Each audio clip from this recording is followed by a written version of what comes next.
Hello, you wonderful people, and welcome to another episode of Not Too Comic Book. This being a show where I talk about TV shows that are adaptations of comic books. For today's episode, I'm going to talk about the season finale of Cloak and Dagger. A great episode.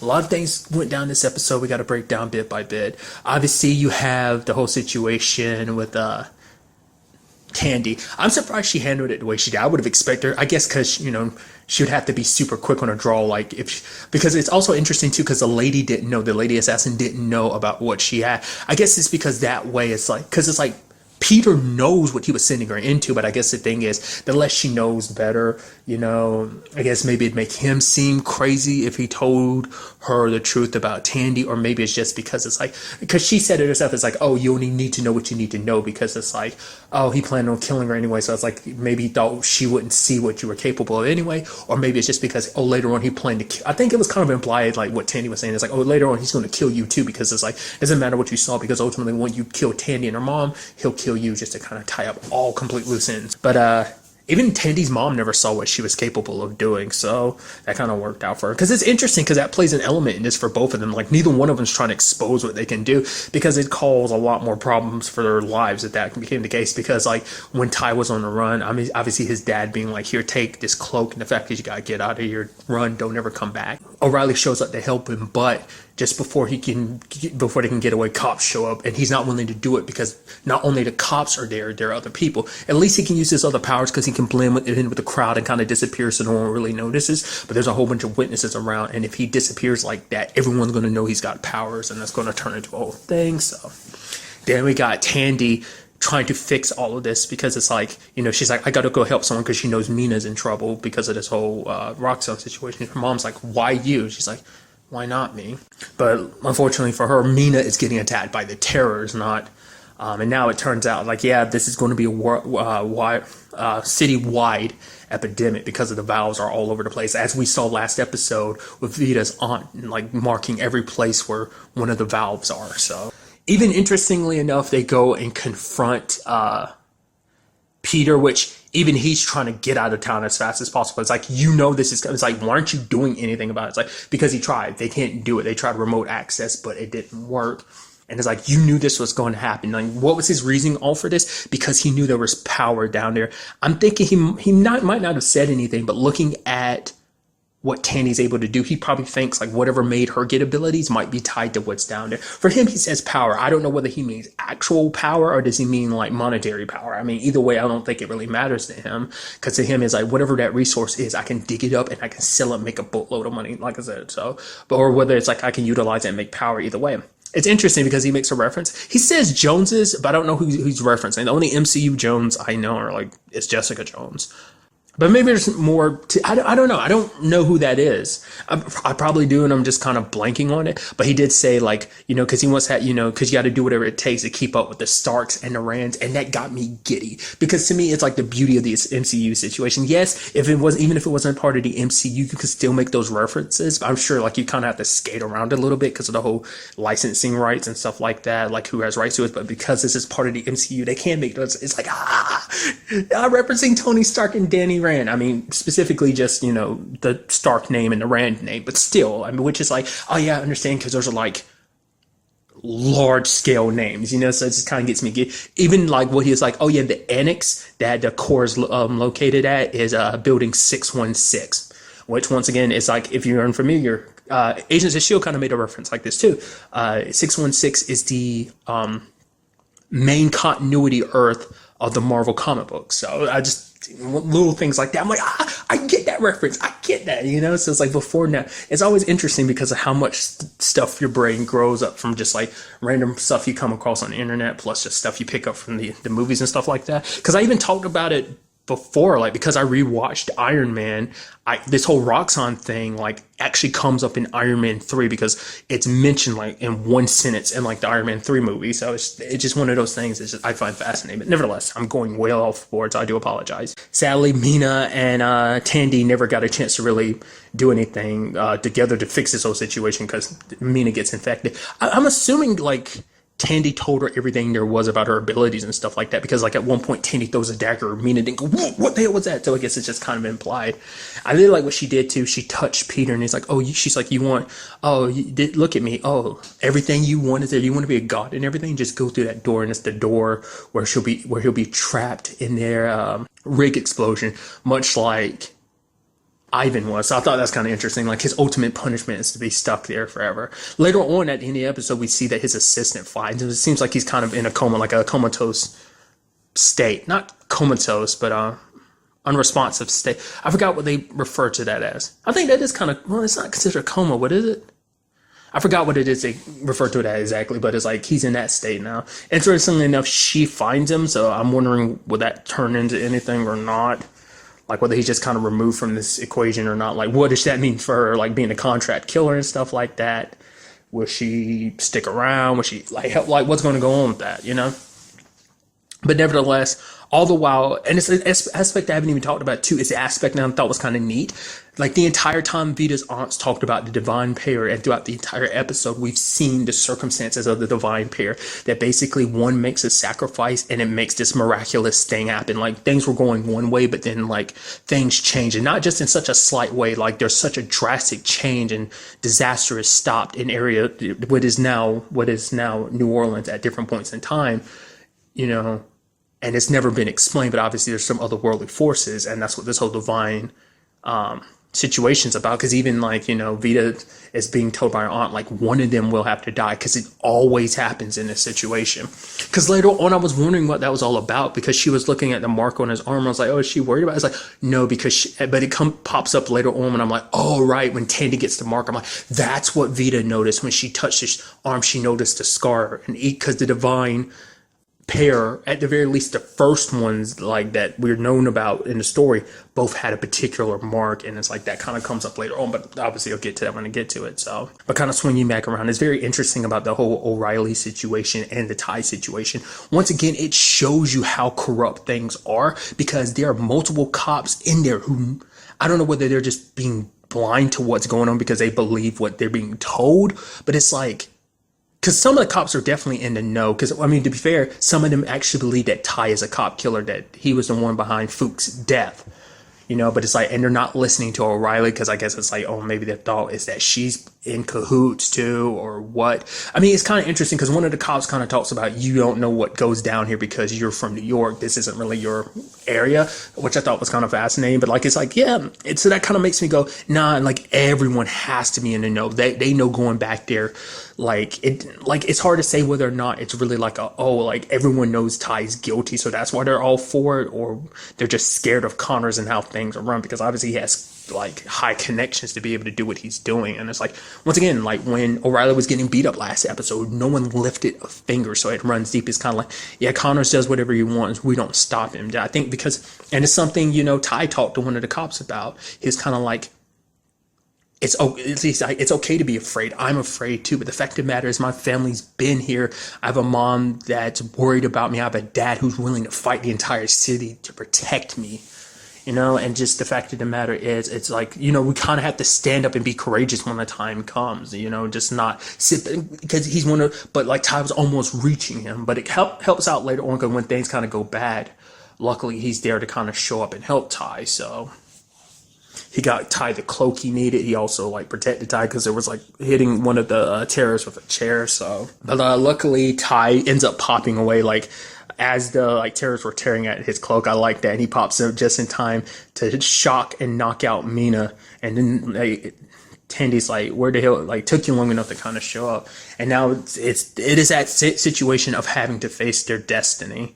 You know, it's something like Tandy and Mina had that conversation before about destiny. Kind of, she didn't really kind of believe in it, but it's like, yeah, this is kind of our destiny. And it kind of seems like, I mean, it ends up being Ty's and Tandy's destiny to fix all this, being the divine pair and everything. So, Luckily, O'Reilly was there to kind of give him a little backup when it came to the terrorist things. I guess, like, as long as she made sure where to hit them, it's okay. Or maybe because they're terrorists, because, I mean, she was, like, daggering a whole bunch of people. But I think it's because she was probably hitting them in certain spots. Maybe because what her power is, maybe it doesn't directly affect terrorists the same way. But as long as she doesn't hit any vital points, they'll be okay potentially. We never circle back to what that ends up being about, so there's that complicated thing. Once again, too, we never saw Liam again. I guess, like I guess he just bailed because we didn't see him this episode at all. So I guess he just took the money she had and just bailed, just because, like, maybe because of what Tandy did to him before the hand, just the whole, like, leaving him,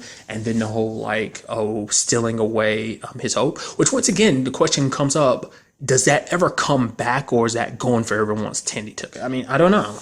That we still haven't dived too deeply into that whole situation, but nevertheless, there is the whole Connors and O'Reilly situation. You knew something was going up because the pipe explodes, like, right next to her as she was falling into the water. It's like, oh, he didn't notice that, but I sure as hell did. I was like, that wasn't my imagination, was it? It's like, nope. So I was like, okay, so O'Reilly's not dead, at least potentially. It's like, what that's going to be?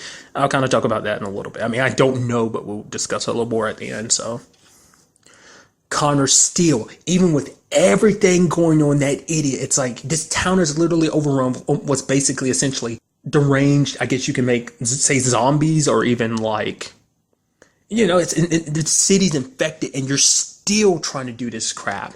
And luckily they stop him because he didn't expect Tandy to have abilities too. And I love, like, Ty grabbing, it's like, I'm not afraid of you anymore, but you should be very, very afraid of me. And he let Connors go, but then Connors tried to pull the gun, but then he does the thing that Cloak kind of, does, and it's like absorbs him into the darkness. What that means exactly, I don't know. Because his cloaking ability kind of acts as like an alternate dimension. So I could be 100% wrong, but I think that means he's kind of, because I was like, oh, did Connors just pop up somewhere else in the world? Or is he kind of stuck in that dark dimension? Because I'm pretty sure that's how that whole thing works. Like, it's legitimately another dimension under his darkness, I think. I could be 100% wrong. I also skipped over it too, like the whole Tandy giving the speech, which is interesting, which kind of goes back to the whole fascinating aspect of, like, her being hopeful. Like, once again, like, her being the most pessimistic person, like, I guess I arguably used to be like, no, that's Ty, because for her it's like, this is the Ty from before. This isn't the Ty that I've come to know, the one who second guesses himself and stuff. It's like, no, that's not who you're supposed to be. We're supposed to be in this. She's like, you don't need that cloak, and hands him his Billy's jacket. It's like, I needed it, but now you need it, even though you don't need it. And so it's still pretty cool. I think either way is very symbolic, because either way it's like, oh, of course they wouldn't make it, so he gets to keep the cloak. I mean, to be fair, the hoodie, it's like a much more inconspicuous way of using his abilities until he, like, fully learns how to control it. But the cloak has always kind of been tied to his abilities. Obviously he can use it without it, but it's just kind of like adrenaline rush situation. So, but Ty getting in his head that, like, he has to be the one to do it. It's like, no, like, I can teleport away. I have to be the one to sacrifice myself. And Tandy's like, no, that's bullshit. Like, what makes you think, like, who says that you have to be the one to do it? And he tries to do it by himself. But she's like, no, you're not going to do that. The fact is, life mixed us up in this whole situation. And the fact of the matter is, if you're in this, I'm in this too. And it's like, that is so sweet. And it's something that Ty kind of brings up later on. When did you become so caring? And she's like, I'm trying. Which is like, yeah, before Tandy probably would have just let him kind of do something like that. But because of everything they've been through, she's not going to let Ty die. Like, if, you know, and like, my understanding of it, essentially what ended up happening is, it's like, let's show these assholes what we can do. Like, they put their powers together. I'm assuming it's like all that was popping, all like the terror that was popping all over town, like that energy, they ended up absorbing it. Them both, like, their powers are related to this energy, so they just absorbed all of it and just shot into a sky, which looks so badass. Like, her dagger shooting off that pillar of light, him just shooting off the pillar of darkness, and it's just kind of like, they did it without both of them having to die. I guess that could also show you the difference between them too, because it's like, maybe if something was done in the past, if the two had come together, maybe things would be different. But destiny kind of worked out a little differently for them, because in a lot of those cases, the divine pair weren't always together.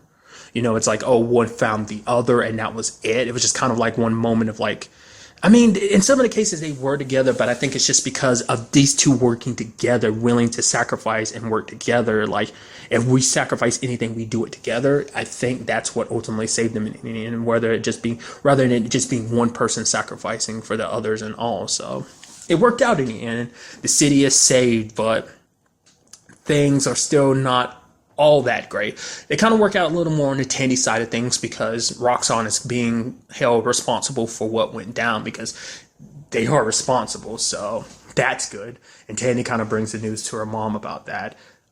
Then there's the whole situation of Ty. He goes back home enough to get his clothes, but then he leaves without anyone knowing. His mom went upstairs, but I guess it's because even with Connors out of the picture, he's still kind of labeled as a bad guy because he's still believed to be the one who killed Fuchs. And it's just kind of like, once again, there's a whole bunch of corrupt cops too. But to be fair, we know there's at least one other good cop now. I mean, there's two because there's O'Reilly, but there was also the dude that helped him out.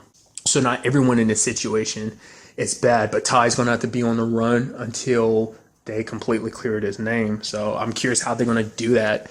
I have no idea, which is going to be interesting. That seems like that's going to be the story going forward, because I do know that this is being renewed for a second season, which I'm super excited about. But yeah, what does that mean going forward, like for them in that regard? Like, how do you go about proving Ty's innocence? Like, the whole Connor situation is kind of, well, I guess you'd also have to go after who's ever at the top of that. I mean, because it's interesting because the Roxanne situation has technically been dealt with. You don't have to, I mean, that stuff is still there, but I guess you don't have to worry about anyone digging anymore because Roxanne's dealing with their own legal situation, so that's going to get ugly. But to be fair, we still haven't dealt with the whole Tandy and her mom situation, especially when it came to her dad. She hasn't really had a time to talk to her mom about her dad's situation. So what's going to happen there? Then what other challenges exist for, the divine pair going forward with this? It seems like O'Reilly might be one of those because she comes out of the water and just like that movement. I don't know whether it's just kind of like oh man, there's something supernatural about it, which obviously there is, but I don't know if that's us getting a little taste of it or whether that was just kind of like a stylized like way of handling that. Like the way it kind of looks like a jump cuts a little bit just in the way she moves. So I'm curious what that ends up being because it doesn't seem like O'Reilly's probably 100% her. The question is becoming like, is she infected? Like before the purge that kind of absorbed all the energy and shot in, she was infected. So maybe she was in the water and away from the ultimate purge that surrounded the city. So maybe she's kind of a terror on her own, or maybe she's something else entirely different.